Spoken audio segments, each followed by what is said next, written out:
অনেক জেলায় তো বাইক স্ট্যান্ড শো র্যালি করলাম, এবার পালা নিজের জেলায় স্ট্যান্ড করার। তো ফাইনালি আমাদের খুলনাতে হতে যাচ্ছে bike stand show plus rally. আমাদের এমএসবিজেড বাংলাদেশের 12 বছর পূর্তি হচ্ছে। 11 বছর 11 বছর 11 বছর হচ্ছে আমরা অনেক সুন্দর একটা স্টান শো একটা র্যালি অ্যারেঞ্জ করছি। আমাদের র্যালিটা হচ্ছে বড় মাঠ থেকে ঠিক দুপুর 2:30 বাজে বেরোবে 16 তারিখে। অ্যান্ড স্টান শোটা হবে কই বলতো?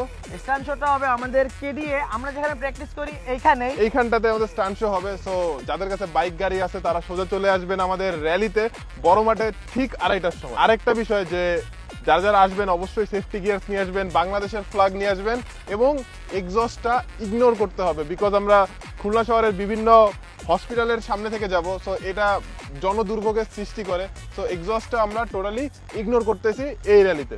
আর আমাকে যারা সবাই বলেন এমএসবিজেড স্টিকারের জন্য, তারা সবাই র্যালি বড় মাঠ থেকে স্টার্ট হবে, ওইখান থেকে আপনারা সবাই এমএসবিজেড যে নতুন স্টিকারটা ওইটা পেয়ে যাবেন। কি বলো হ্যাঁ, শামিম? র্যালির আগে আগে যারা যারা আসবেন তারা সবাই এমএসবিজেড এর স্টিকার পেয়ে যাবেন। তো গাইস, সবার সাথে দেখা হচ্ছে 16 ডিসেম্বর বড় মাঠ থেকে। আল্লাহ হাফেজ।